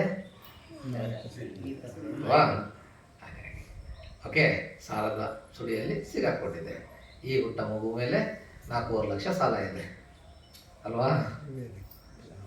ರೈಟ್. ಹೀಗೆ ನಮ್ಮ ಧನ ಸಂಪತ್ತನ್ನು ನಾವು ಕಾಪಾಡ್ಕೊಳ್ಬೇಕು ಅಂತಂದರೆ ಈ 4 ಸೂತ್ರಗಳನ್ನು ಕೊಡ್ತಾರೆ. ಒಂದು, ಕಳೆದೋದಾಗ ನೆಗ್ಲೆಕ್ಟ್ ಮಾಡಬಾರ್ದು. ಯಾಕೆ ಕಳೆದೋಯ್ತು, ಎಲ್ಲಿ ಹೋಯಿತು ಅಂತಕ್ಕಂಥದ್ದನ್ನು ನಾವು ಥಿಂಕ್ ಮಾಡಿ, ಯೋಚನೆ ಮಾಡಿ ಹುಡುಕ್ಬೇಕು. ಓಕೆ, ತೀರ ಸಿಗಲಿಲ್ಲ ಅಂತಂದಾಗ ಫೈನ್. ಮತ್ತೆ ಓಕೆ, ಮತ್ತೆ ಹಳೇದಾದಾಗ ವಸ್ತುಗಳು ಅದನ್ನು ಎಷ್ಟು ಮ್ಯಾಕ್ಸಿಮಮ್ ಆಗುತ್ತೋ ಅಷ್ಟು ಬಳಸಲಿಕ್ಕೆ ಪ್ರಯತ್ನ ಪಡಬೇಕು. ಮತ್ತು ಸಂವರ ಇಲ್ಲದೆ ತಿನ್ನೋದಾಗ್ಬೋದು, ಕುಡಿಯೋದಾಗ್ಬೋದು ಮಾಡಬಾರ್ದು. ಓಕೆ, ಕಂಟ್ರೋಲ್ ಇರಬೇಕು. ಮತ್ತು ದುಶ್ಶೀಲರನ್ನು ನಮ್ಮ ಲೀಡರಾಗಿ, ಮನೆ ಯಜಮಾನನೂ ಕೂಡ ಶೀಲವಂತರಾಗಿರ್ಬೇಕು. ಹಾಗೆ ಊರಿನಲ್ಲಿ ಲೀಡರ್ ಶೀಲವಂತರಾಗಿರ್ಬೇಕು, ರಾಜ್ಯದಲ್ಲಿ, ದೇಶದಲ್ಲಿ. ಓಕೆ, ಶೀಲವಂತರನ್ನು ನಾವು ಲೀಡರಾಗಿ ಇಟ್ಕೊಂಡ್ರೆ ಸಂಪತ್ತನ್ನು ಕಾಯ್ಕೋಬೋದು. ಇಲ್ಲ ಅಂತಂದರೆ ಸಂಪತ್ತು ಹಾಳಾಗ್ತದೆ ಅಂತ ಅಂದ್ಬಿಟ್ಟು ಭಗವಾನ್ ಬುದ್ಧರು ಹೇಳ್ತಾರೆ. ಓಕೆ, ಇದು ಕುಲಾಸುತ್ತ ಅಂತ ಇಷ್ಟನ್ನು ಹೇಳ್ತಾ ಇವತ್ತಿನ ಧರ್ಮ ಪ್ರವಚನವನ್ನು ನಾನು ಮುಕ್ತಾಯ ಮಾಡ್ತೇನೆ. ಹಾಗೆ ಇನ್ನೆರಡು ದಿನಕ್ಕೆ ನಮ್ಮ ಇದು ಬರುತ್ತೆ, ಅಮಾವಾಸ್ಯೆ. ಅದರದ್ದು ವಿಶೇಷತೆ ಇದೆ, ಅದರದ್ದು ಶಾರ್ಟಾಗಿ ಹೇಳ್ಬಿಡ್ತೀನಿ. ಮೊಗ್ಗಲ ನವಂತೇಜಿ ಅವರು ಇದ್ದಾರಲ್ಲ, ಗೊತ್ತಲ್ವಾ? ಮೊಗ್ಗಲ ನವಂತೇಜಿ ಅಗ್ಗ ಸಾವಕ, ಮಹಾಸಾವಕರು, ಅಗ್ರ ಸಾವಕರು ಯಾರ್ಯಾರು? ಸಾರಿಪುತ್ತ ಬಂತೇಜಿಯವರು ಮತ್ತು ಮೊಗ್ಗಲ ಬಂತೇಜಿಯವರು. ಸಾರಿಪುತ್ತ ಅವರು ಪ್ರಜ್ಞೆಯಲ್ಲಿ ಎಲ್ಲರಿಗಿಂತ, ಭಗವಾನ್ ಬುದ್ಧರ ನಂತರ ಎಲ್ಲರಿಗಿಂತ ಶ್ರೇಷ್ಠರು. ಹಾಗೆಯೇ ಮೊಗ್ಗಲನ ಬಂತೇಜಿಯವರು ರಿದ್ಧಿಶಕ್ತಿಯಲ್ಲಿ, ನಮ್ಮ ಭಗವಾನ್ ಬುದ್ಧರ ನಂತರ ರಿದ್ಧಿಶಕ್ತಿಯಲ್ಲಿ ಅವರು ಎಲ್ಲರಿಗಿಂತ ಶ್ರೇಷ್ಠರು. ಓಕೆ, ಅಂತಹ ಮೊಗ್ಗಲನ ಬಂತೇಜಿಯವರ ಒಂದು ಅರ್ಹಂತ ಬಂತೇಜಿಯವರು ಬೋಧಿಯನ್ನು, ಅವರು ಬುದ್ಧರು, ಅರ್ಹಂತ ಬುದ್ಧರು. ಅವರು ಕೂಡ ಅವರ ಸಾವು ಹೇಗಾಯಿತು? ಬಹಳ ದೊಡ್ಡ ದುರಂತ. ಮೊಗ್ಗಲನ ಸುತ್ತ ಓದಿದೆ ಆ್ಯಕ್ಚುಲಿ, ಅದು ತುಂಬ ದೀರ್ಘವಾಗಿದೆ. ಅದನ್ನು ನಾನು ಇವತ್ತು ಅದಕ್ಕೆ ನಾನು ಹೇಳಲಿಕ್ಕಾಗಲಿಲ್ಲ. ಅವರ ಸಾವು ತುಂಬ ದುರಂತ. ಕಮ್ಮಫಲ ಯಾರಿಗೂ ಕೂಡ ಬಿಡೋದಿಲ್ಲ. ಭಗವಾನ್ ಬುದ್ಧರಿಗೂ ಕೂಡ ಕಮ್ಮಫಲ ಬಿಡಲಿಲ್ಲ. ದುಃಖಚರ್ಯ 6 ವರ್ಷ ಸತತವಾಗಿ ಕಷ್ಟಪಡ್ತಾರಲ್ಲ ಬೋಧಿಗೆ, ರಾಜ್ಯವನ್ನು ತ್ಯಾಗ ಮಾಡಿ 6 ವರ್ಷ ಒಂದು ತುತ್ತು ಒಂದಗಳು ಹೀಗೆ ದೇಹವನ್ನು ಸಿಕ್ಕಾಪಟ್ಟೆ ದಂಡಿಸ್ತಾರೆ. ಅಷ್ಟು ದುಃಖಚರ್ಯವನ್ನು ಯಾಕೆ ಅನುಭವಿಸಿದ್ರು ಭಗವಾನ್ ಬುದ್ಧರು? ಅವರು ಕೂಡ ಹಿಂದೆ ಒಮ್ಮೆ ಒಬ್ಬ ಅರ್ಹಂತ ಮಂತ್ರಿಯವರಿಗೆ ಆಹಾರ ದಾನದಲ್ಲಿ ವಿಚಾರವಾಗಿ ಸ್ವಲ್ಪ ತೊಂದರೆ ಮಾಡಿರ್ತಾರೆ. ಸೊ ಹಾಗಾಗಿ ಅವ್ರಿಗೆ ದುಃಖಚರ್ಯ ಮಾಡ್ತಾರೆ. ಸೊ ಅದೇ ಥರ ಮೊಗ್ಗಲನ ಬಂತೇಜಿಯವರು ತುಂಬ ಹಿಂದೆ ಅವರ ತಂದೆ ತಾಯಿಗಳ ಸಾವಿಗೆ ಕಾರಣ ಆಗಿರ್ತಾರೆ. ಅವ್ರು ಫಸ್ಟ್ ಮದುವೆ ಆಗ್ತಾ ಇರಲ್ಲ, ಅವರ ತಂದೆ ತಾಯಿಗಳ ಫೋರ್ಸ್ ಮದುವೆ ಆಗ್ತಾರೆ. ಮದುವೆ ಆದಮೇಲೆ ಬಂದಂತಹ ಮನೆಗೆ ಬಂದಂತಹ ಹೆಂಡತಿ ತಂದೆ ತಾಯಿಗಳ ಮೇಲೆ ಗೌರವ ಇರೋದಿಲ್ಲ, ತುಂಬ ತೊಂದರೆ ಕೊಡ್ತಾ ಇರ್ತಾರೆ. ಕಂಪ್ಲೇಂಟ್ಸ್ ಡೈಲಿ ಹೇಳ್ತಾ ಇರ್ತಾರೆ. ಅವತ್ತಿನ ಮೊಗ್ಗಲ್ಲ ಅನ್ನೋರು ಕೇಳಿ ಸುಮ್ಮನೆ ಆಗ್ತಾ ಇರ್ತಾರೆ. ಒಂದು ದಿನ ತಂದೆ ತಾಯಿಗಳು ಅವ್ರಿಗೆ ಕಣ್ಣು ಕಾಣ್ತಾ ಇರಲ್ಲ. ಸೊ ಅವರು ನನಗೆ ತೊಂದರೆ ಕೊಟ್ಟಿದ್ದಾರೆ ಅಂತ ಅಂದ್ಬಿಟ್ಟು ಇವಳು ಬಿಂಬಿಸ್ತಾಳೆ ಹೆಂಡತಿ. ಅದನ್ನು ನಂಬಿ ಅವರು ಇದಕ್ಕೇನಾದ್ರು ಅಂತ್ಯ ಮಾಡಬೇಕಲ್ಲ ಅಂತ ಅಂದ್ಬಿಟ್ಟು ಅವರ ತಂದೆ ತಾಯಿಗಳನ್ನ ದೂರದಲ್ಲಿ ಸಂಬಂಧಿಕರಿಗೆ ನಿನ್ನನ್ನು ಕರಿತಾ ಇದ್ದಾರೆ ನೋಡ್ಬೇಕು ಅಂತ ಅಂದ್ಬಿಟ್ಟು ಹೋಗ್ಬರೋಣ ಬನ್ನಿ ಅಂತ ಅಂದ್ಬಿಟ್ಟು ಅವ್ರನ್ನ ಕರ್ಕೊಂಡು ಹೋಗ್ತಾ ಇರ್ತಾರೆ. ಕರ್ಕೊಂಡು ಹೋಗ್ತಾ ಇರ್ಬೇಕಾದ್ರೆ ಕಾಡಿನಲ್ಲಿ ಮಧ್ಯ ದಟ್ಟವಾದ ಅರಣ್ಯದಲ್ಲಿ ಅವ್ರು ಕಾಣಲ್ಲ ಇಬ್ರಿಗೂ ತಂದೆ ತಾಯಿಗಳಿಗೆ. ಕರ್ಕೊಂಡು ಹೋಗ್ಬೇಕಾದ್ರೆ ಗಾಡಿನ ಕರ್ಕೊಂಡು ಹೋಗ್ತಾ ಇರ್ತಾರೆ. ಕಳ್ಳರು ಬಂದ್ಬಿಟ್ಟು ಅಂದ್ಬಿಟ್ಟು ಇವರೇನೆ ಗುಲ್ಲೆಬ್ಬಿಸ್ತಾರೆ. ಇವರೇ ಗುಲ್ಲೆಬ್ಬಿಸಿ ಜೋರಾಗಿ ಕೂಗಿ ಕೂಗ್ತಾ ಇರ್ತಾರೆ. ಆಗ ತಂದೆ ತಾಯಿಗಳು ನೀನು ತಪ್ಪಿಸ್ಕೊಬಿಡಪ್ಪ, ನಾವು ವಯಸ್ಸಾಗಿದೆ, ನಾವೇನೋ ಮಾಡ್ಕೊಳ್ತೀವಿ, ನೀನು ತಪ್ಪಿಸ್ಕೋ ಅಂತಂದ್ಬಿಟ್ಟು ಹೇಳಿ ಅವರು ಮಗನಿಗೆ ಇದು ಮಾಡ್ತಾರೆ. ಇವರು ತಪ್ಪಿಸ್ಕೊಳ್ಳೋ ರೀತಿ ಓಡೋ ರೀತಿ ಕೂಗ್ಕೊಂಡು ನಿಧಾನವಾಗಿ ಮಾಡಿ ಆಮೇಲೆ ದೂರ ಹೋದಂಗೆ ಮಾಡ್ತಾರೆ. ಆಮೇಲೆ ಅವರ ತಂದೆ ತಾಯಿಗಳನ್ನ ಕೊಂದಿರ್ತಾರೆ. ಅವರು ಆ ಒಂದು ಫಲದಾಗಿ ಅವರು ತುಂಬ ಅವಿಚಿ ನರಕದಲ್ಲೆಲ್ಲ ಹುಟ್ಟಿ ಕೊನೆಗೆ ನೆಕ್ಸ್ಟು ಈ ಭಗವಂತನ ಸಮಯದಲ್ಲಿ ಸಂಕಲ್ಪ ಮಾಡಿರ್ತಾರೆ. ನೆಕ್ಸ್ಟು ಅದೆಲ್ಲ ದೊಡ್ಡ ಸ್ಟೋರಿ. ಅವರು ಅಗ್ರಶ್ರಾವಕರಾಗಿರ್ತಾರೆ. ಸೊ ಆ ಕಮ್ಮ ಫಲದಿಂದಾಗಿ ಅವರ ಸಾವು ತುಂಬ ದುರಂತಮಯ ಆಗ್ತದೆ. ಅದರ ಫಲದಿಂದ ಅವರು ಈ ಬುದ್ಧರಾದರೂ ಕೂಡ 7 ಬಾರಿ ಅವ್ರ ಮೇಲೆ ಸಾವಿನ ಅಂದರೆ ಕೊಲೆಯ ಯತ್ನ ನಡೆಯುತ್ತೆ. 6ನೇ ಬಾರಿ ಆದಾಗ ಅವರು ಅವರ ದಿವ್ಯದೃಷ್ಟಿಯಿಂದ ನೋಡ್ತಾರೆ ಯಾಕೆ ಹಿಂಗಾಗ್ತಾ ಇದೆ ಅಂತ ಅಂದ್ಬಿಟ್ಟು. ಅವ್ರ ವೃದ್ಧಿ ಶಕ್ತಿಯಿಂದ ಪ್ರತಿ ಸಲ ತಪ್ಪಿಸ್ಕೋತಾರೆ. ಆದರೆ 6ನೇ ಸಲ ಪ್ರಯತ್ನ ಆದಾಗ ಅವರು ಯೋಚನೆ ಮಾಡ್ತಾರೆ ಯಾಕೆ ಈ ಥರ ಆಗ್ತಾ ಇದೆ ಅಂದ್ಬಿಟ್ಟು. ಆಗ ಅವ್ರಿಗೆ ಗೊತ್ತಾಗ್ತದೆ ಈ ಕರ್ಮ ಫಲದಿಂದ ನಾನು ತಪ್ಪಿಸ್ಕೊಳ್ಳಿಕ್ಕಾಗಲ್ಲ ಅಂತ ಅಂದ್ಬಿಟ್ಟು.